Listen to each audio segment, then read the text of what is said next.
Today, we're unboxing Dice Throne Adventures, the fully cooperative campaign mode for the ultimate tabletop fighting game. Now, if you haven't seen my first Dice Throne video, stop right here and go check that out. Open another tab, leave this on pause. I promise you, I will wait patiently.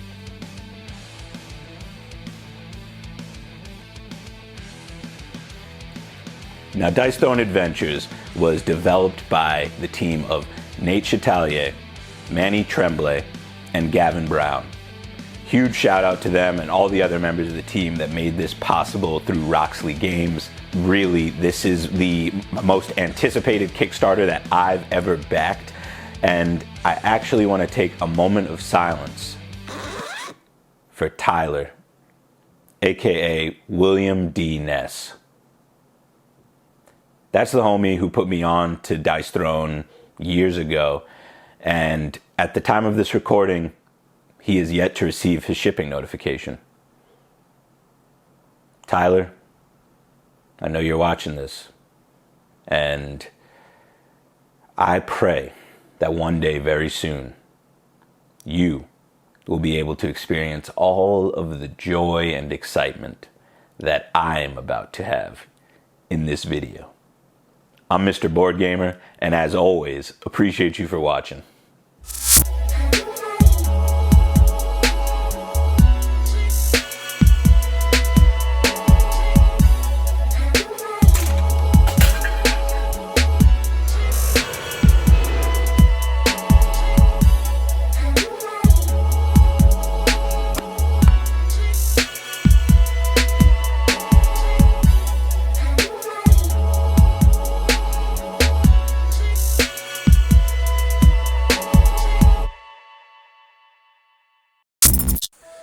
So first up, we've got Dice Throne Season 1 Rerolled.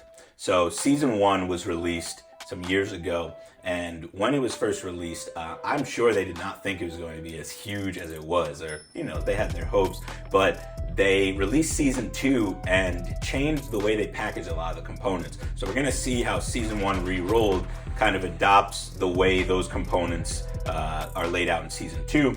But we've also got these promo card sets that we're not going to look into just yet because we haven't actually seen what's in the box.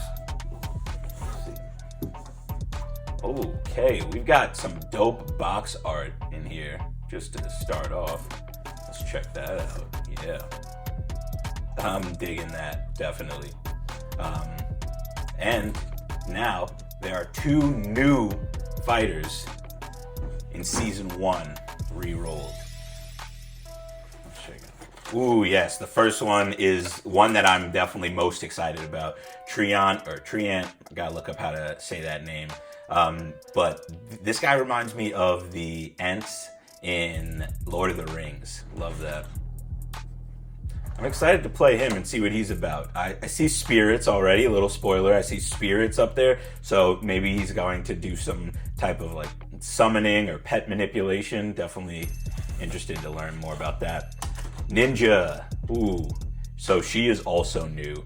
Of course, what fighting game is complete without a ninja character? Excited to check out what she's all about. I think that I saw something where she has a delayed poison ability or something like that. I wonder how it detonates. Paladin, classic, you know, Paladin type, the holy warrior.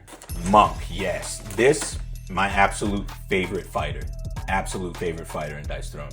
He has a chi ability where basically he can use certain abilities and attacks and gain chi. And then he can use chi to either increase or decrease damage. Moon Elf. Moon Elf's a classic.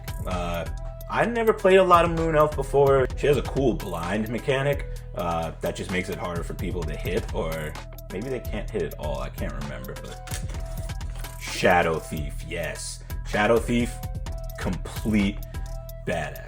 Love Shadow Thief. Has this like shadow form that he can go into.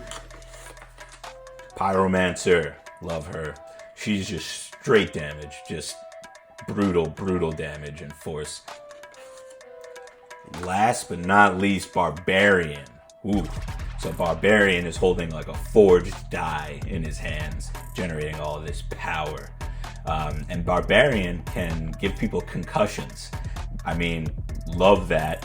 Just going around swacking people over the head. And yeah, that is Season 1 Rerolled. Some of the characters here.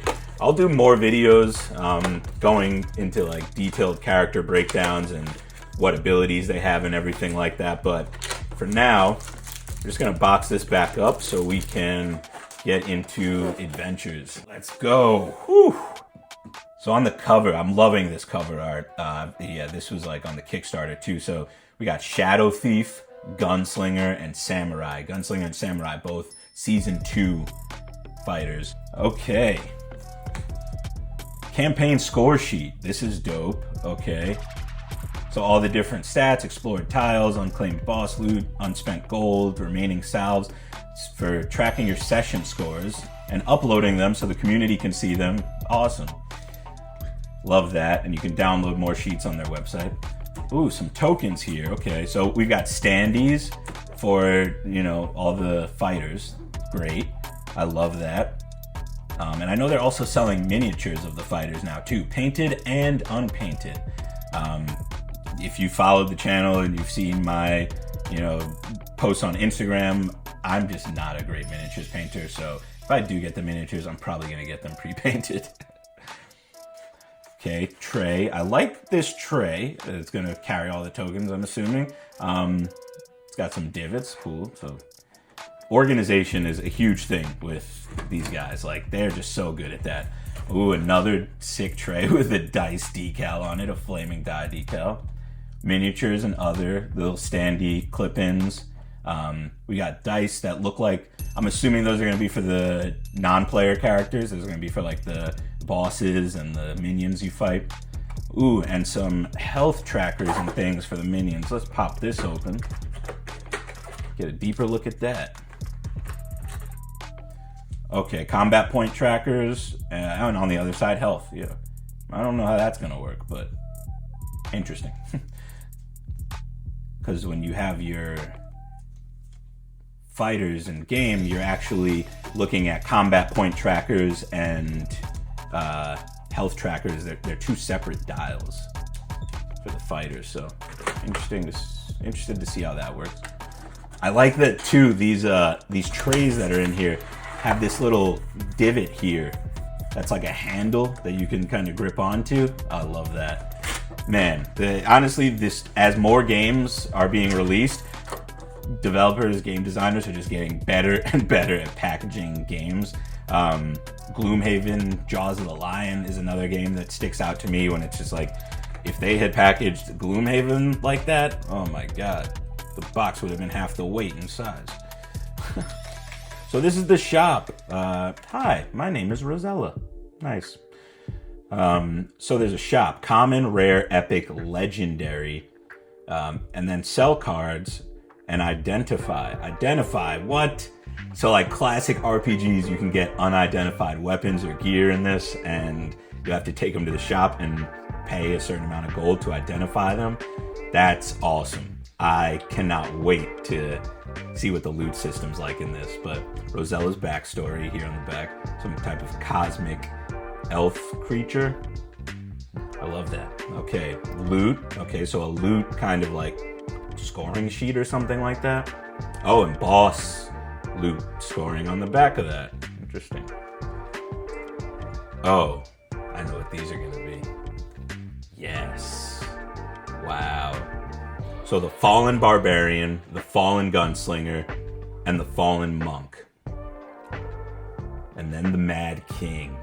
So, Dice Throne community, you guys know, the Mad King is the reason that Dice Throne exists. You're fighting for a chance at the throne. You want to take down the king. But first we've got to get through all the, wish-wash by fighting each other. And I guess we'll just never stop fighting each other because that's the Mad King's game. But the Fallen Barbarian, Fallen Gunslinger, Fallen Monk, I love that the lore is connected to the existing fighters, because that means they're probably going to be releasing future bosses and expansions to adventures that are going to include the Fallen Samurai, the Fallen Huntress. Like, oh my goodness, I'm very excited for that. The one I'm most excited for is definitely going to be the Fallen Seraph. Ooh. A Fallen Angel. Wow, that's gonna be a great boss. I can't wait for that. So let's see a little sneak peek on them. Fallen Barbarian, a brave warrior who fought to protect his tribe. His last selfless act was to kneel before the Mad King and pledge his service in return for Gerundal leaving his barbarian tribe alone. But the Mad King could not be trusted, and now the Fallen Barbarian must watch his grandson fight for his life as he did decades before. Definitely excited for that. I won't reveal the other ones. You'll just have to get the game and check it out. Oh yeah, and look at that. The Fallen Gunslinger reminds me of the Gunslinger, the Stephen King series. There's so Roland is the gunslinger, but there's a character who's like the Man in Black. He just reminds me of that. And if you've seen the like recent movie adaptation, Matthew McConaughey's character, the Fallen Monk with these like chi orbs or something like that. Oh, these are gonna be fun bosses. I can already tell this is going to be my favorite game, period. Like, there's no competition. Let me throw this back in here so we can get some other stuff out. Ooh, this is the big one. Okay. I know that these tiles are different locations, and I'll show you a little bit of that. There's some more tiles here for a legacy pack.